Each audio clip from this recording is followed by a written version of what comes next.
Ava's hand slipped. No, please, not The again. metal door of the luxury bus I slammed can't stay shut here. behind her. Heavy footsteps rushed toward the bus, and through the dark tinted glass, she saw him, a kin, her stepfather. His eyes were wild, searching. Her heart pounded so loud she was sure the driver could hear it. The engine roared.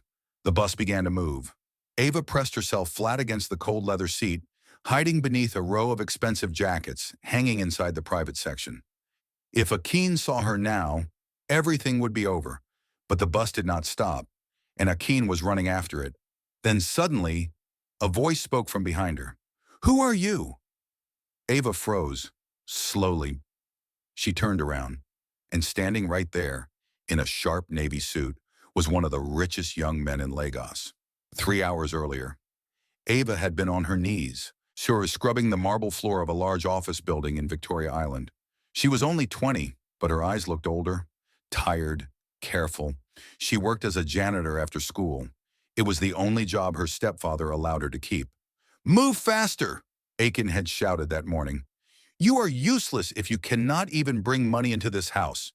Her mother had passed away 2 years ago. Since then, Aiken had changed. He was not kind anymore. He took her salary every month. He checked her phone. He did not let her have friends. And that afternoon, she heard something that made her blood run cold. Akin was on the phone. "Yes," he said, laughing. "She is young, hard-working.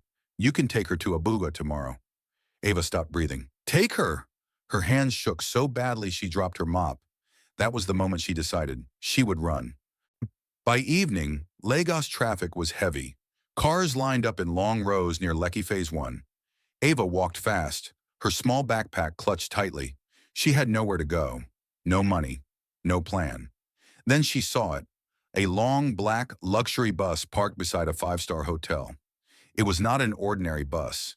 It had tinted windows, gold trims, and two security guards standing beside it. She had seen this bus before in newspapers. It belonged to BB Group Holdings, owned by BB Williams, the billionaire everyone talked about. People said BB was powerful, smart, untouchable. And today, the bus door was open. One guard stepped away to answer a call. The other turned his back. Ava's heart raced. This was crazy, but staying was worse. She slipped behind the bus. Her fingers touched the handle. She pulled. The door opened quietly. Inside, it smelled like fresh leather and perfume. Soft lights glowed along the ceiling. She quickly hid behind the last row, covering herself with a coat she found there. Her body trembled. "Please, let this work." Outside, she heard shouting, "Ava!" Her blood froze. Akin. He had followed her. She heard his footsteps getting closer. The guards were distracted. He was coming toward the bus. The engine started. Ava held her breath. The bus moved. Akin appeared in front of it, banging on the side. "Stop! My daughter is inside!" Daughter. He had never called her that before. The bus did not stop. It drove away from him. Ava's chest filled with air for the first time. She thought she was safe. Until the interior lights flicked on. Footsteps approached. Slow, calm. Expensive shoes stopped right in front of her hiding spot. A man gently pulled the coat away. And there he was. Tall, composed. Eyes sharp but not cruel.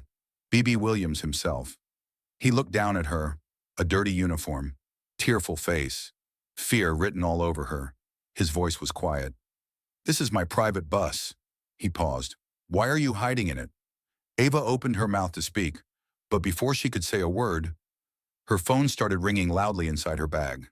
The caller ID flashed on the screen. Akin. BB saw the name, and his expression changed, just slightly. Then he said something that made her heart stop. "You are not running from something small, are you?"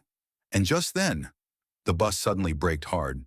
Outside, a convoy of black SUVs blocked the road, and one of the security guards shouted, "Sir, we have a problem."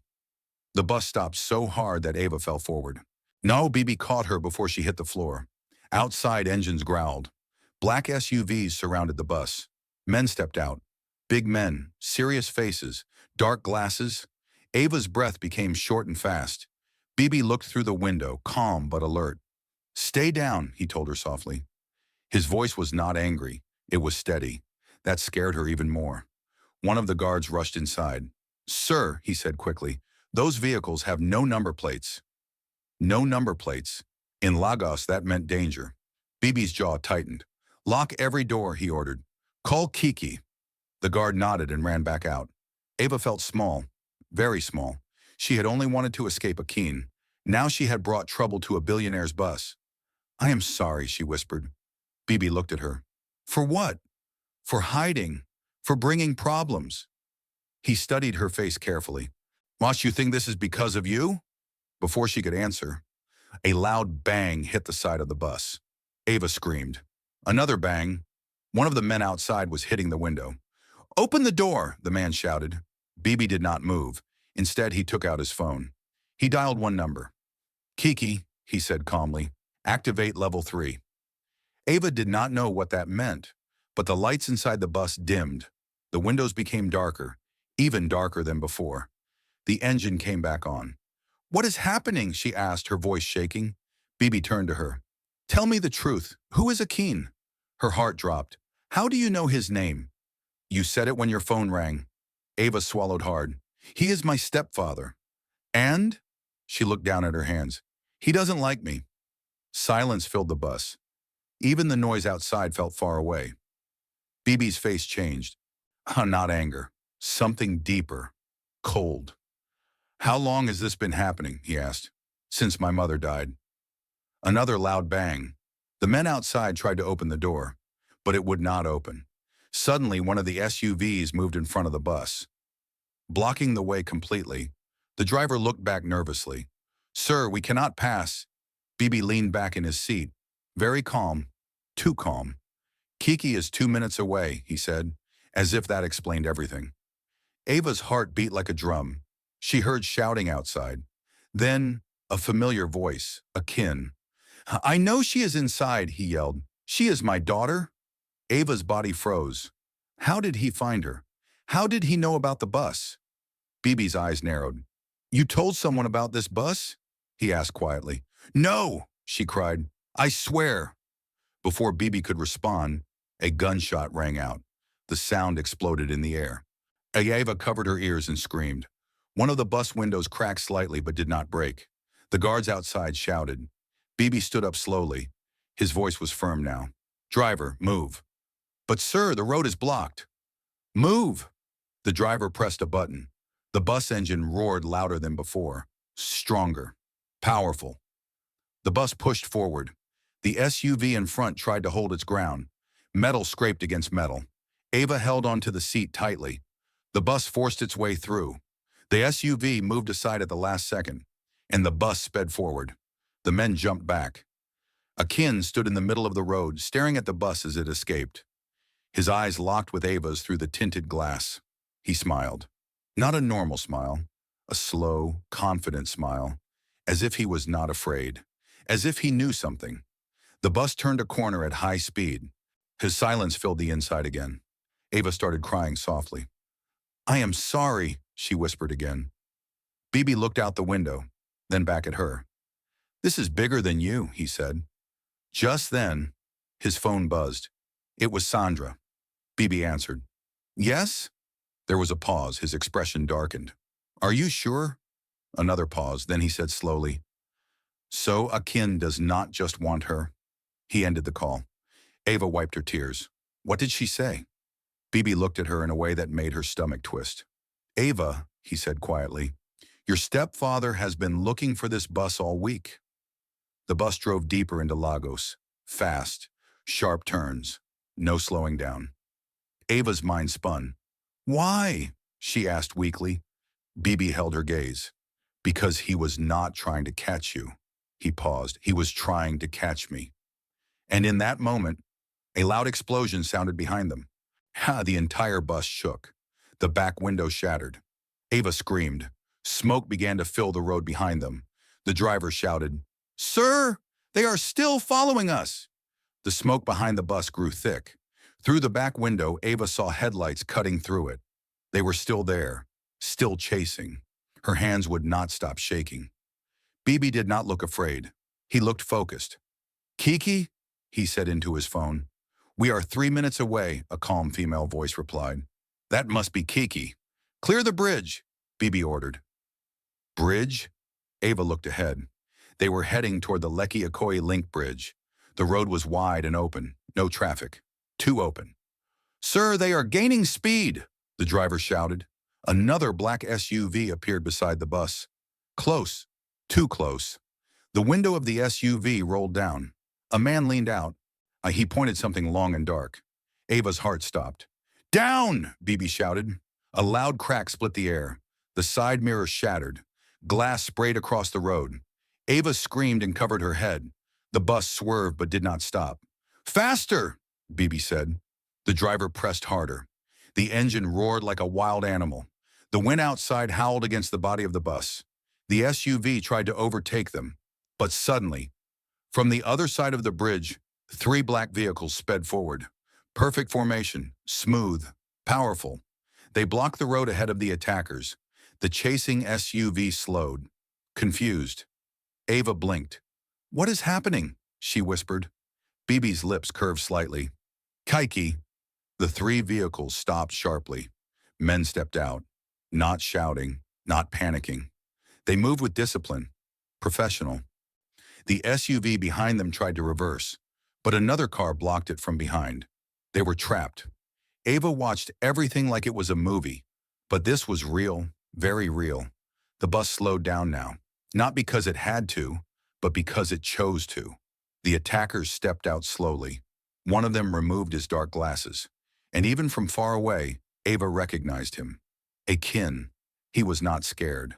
Not at all. He looked straight at the bus, at Bibi, as if this was not the end, as if this was only the beginning. Police sirens filled the air, loud, sharp.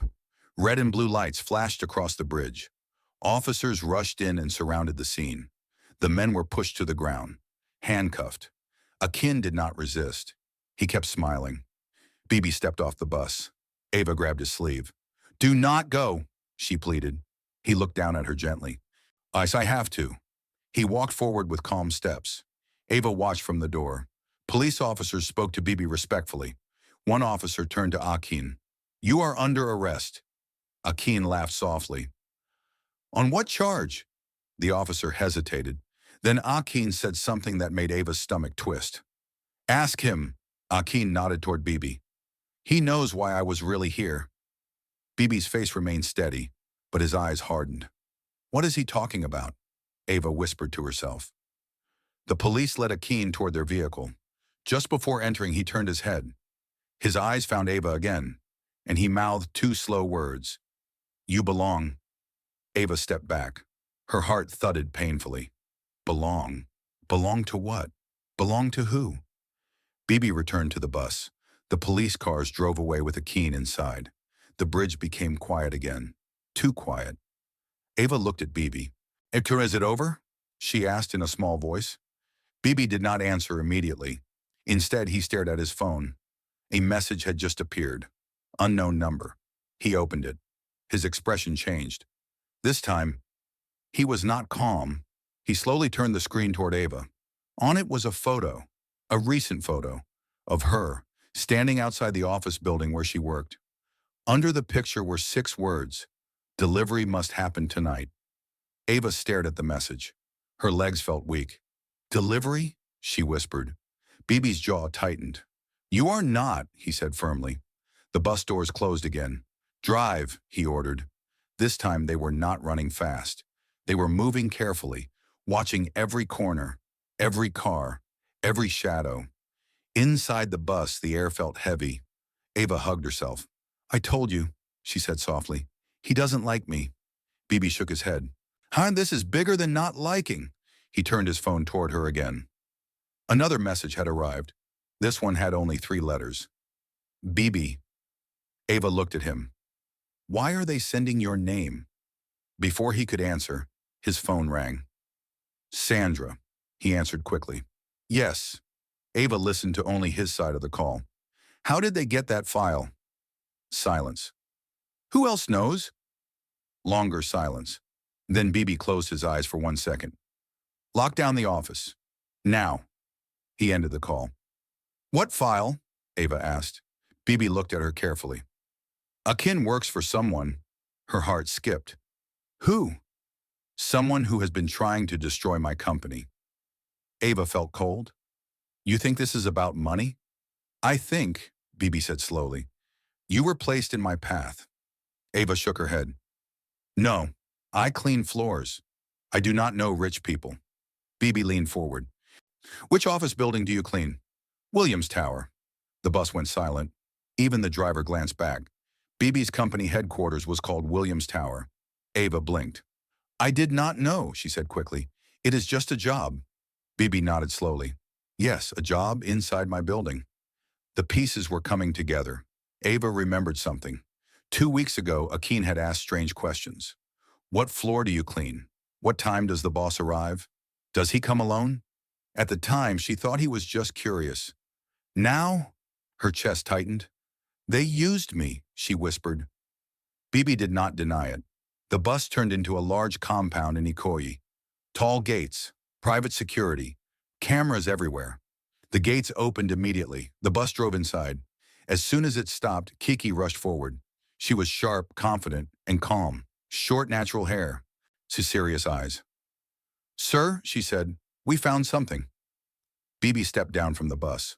What? Kiki hesitated. It is about the cleaning staff. Ava froze. Bibi turned slowly. Speak. Kiki swallowed. One of the cleaners was paid to plant a tracking device on this bus yesterday. Ava's eyes widened. I did not do that, she cried. Kiki looked at her carefully. It was not you. Ava's knees almost gave way. Then who? Kiki looked straight at Bibi. Her friend. Ava's heart stopped. My friend? Kiki, Bibi said quietly. Say the name. Kiki answered without emotion. Sandra. Ava's mind went blank. Sandra? Sandra was the only person who had ever been kind to her at work. The only one who shared food with her. The only one who said, you deserve better. No, Ava whispered. Not Sandra. But before anyone could say more, a loud alarm rang through the compound. Red lights flashed along the walls. Security men shouted. Kiki pressed her earpiece. What is it? Bibi demanded. Kiki's face turned pale. They are at the gate. Who? Ava asked. Kiki looked at her slowly. Akin is out. The gates shook violently, metal against metal. Someone was trying to force their way in. Ava stepped backward. That is not possible, she whispered. He was arrested. Kiki's voice was tight. He was released. Bibi's phone buzzed again. Another unknown number. He opened the message. 3 words appeared on the screen. Bring the girl. The ground beneath Ava felt like it was disappearing. Bibi looked at her. This time there was no calm in his eyes, only urgency. And he said something that made her heart pound harder than ever. What, you need to tell me everything your mother never told you. The gates kept shaking. Metal groaned. Security men shouted orders. Ava felt the world spinning around her. My mother, she whispered. Bibi held her shoulders gently but firmly. Ava, think. Did your mother ever mention my name? My family? Anything about Williams? A memory flashed in her mind. A small box, hidden inside her mother's wardrobe. She had opened it once, long ago. Inside was a gold necklace and a photo. Her mother standing beside a young man in a graduation gown. The man looked familiar, too familiar. I saw a picture, Ava said slowly. My mother and someone who looked like you. Bibi froze. Show me. I do not have it. Akin took everything after she died. Outside, a loud crash echoed. One of the gates bent inward. Security guards raised their weapons. Kiki barked orders into her earpiece. Ava, Bibi said quietly, my father once told me he made a mistake when he was young. A mistake he never fixed. Ava stared at him. He never said what the mistake was. Another crash. The gate lock snapped. Men began pouring into the compound.